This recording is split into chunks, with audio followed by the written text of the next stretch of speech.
గోదావరి మహాపుష్కరాలకు వెళ్లే వాహనాలతో రాజీవ్ రహదారిపై ట్రాఫిక్ స్తంభించిపోయింది. హైదరాబాద్ నుంచి పెద్ద సంఖ్యలో భక్తులు కాళేశ్వరం, ధర్మపురికి వెళ్తున్నారు. దీంతో హైదరాబాద్ నుంచి కరీంనగర్ మార్గంలో వాహనాలు బారులు తీరి నిలిచిపోయాయి. మెదక్ జిల్లా తూప్రాన్ చెక్ పోస్ట్ వద్ద 3 కిలోమీటర్ల మేర వాహనాలు బారులు తీరాయి. తూప్రాన్ టోల్గేట్ సిబ్బంది ఆలస్యం చేస్తున్నారంటూ భక్తులు తీవ్ర ఆగ్రహం వ్యక్తం చేస్తున్నారు.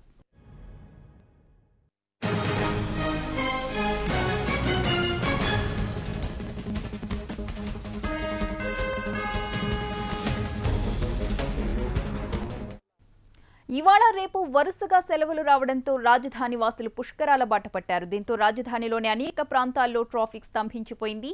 ఉప్పల్, కూకట్పల్లి, ఎల్బీ నగర్, దిల్సుఖ్ నగర్ ప్రాంతాల్లో గంటల తరబడి ట్రాఫిక్ నిలిచిపోయింది. దీనికి సంబంధించిన పూర్తి సమాచారం అందించడానికి మా ప్రతినిధి కార్తీక్ సిద్ధంగా ఉన్నారు. కార్తీక్, చెప్పండి, ఏ ఏ ప్రాంతాల్లో ట్రాఫిక్ స్తంభించిపోయింది, అక్కడి పూర్తి సమాచారం ఏంటి? మహాపవిత్రమైన పుష్కరాలకు జనాలు భారీగా కూడా తరలి వెళ్తున్నారు. హైదరాబాద్ మొత్తం అసలు జనాలు ఎక్కడ కనిపించే పరిస్థితి.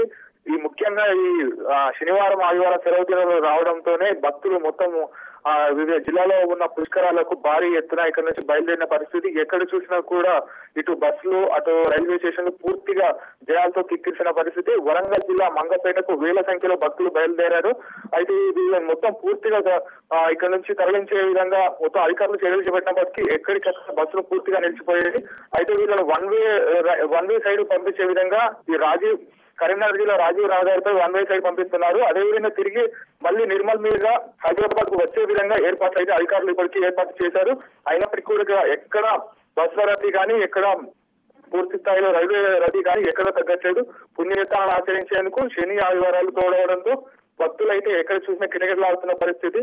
ఎక్కువ మంది కూడా కొద్దిగా అసంతృప్తి వ్యక్తం చేస్తున్న పరిస్థితి. ఎక్కడికక్కడ బస్సులు నిలిచిపోవడంతో ఈ సెలవు దినాలు రద్దు కావడంతోనే ఇటు కొంతమంది చాలా ఇబ్బందులు పడుతున్నట్టు మనకు చెప్తున్నారు. అయినప్పటికీ కూడా అధికారులు కొంతమేర ప్రత్యేకమైన ఏర్పాట్లు చేస్తున్నారు. అయినా కూడా ఏమాత్రం కూడా జనాల రద్దీ కానీ, ప్రైవేట్ వాహనాలు అధికంగా పెరగడంతోనే ఈ రద్దీ మరింత ఎక్కువగా పెరిగినట్టు అనిపిస్తుంది. Right, thank you Karthik. తెలంగాణలోని మసీదులన్నీ ముస్లిం సోదరులతో కిటకిటలాడుతున్నాయి. అంతా ఒకరికొకరు రంజాన్ శుభాకాంక్షలు తెలుపుకుంటున్నారు. ఈద్గాల వద్ద ప్రార్థనల కోసం ప్రత్యేక ఏర్పాట్లు కూడా చేశారు. ఇక మసీద్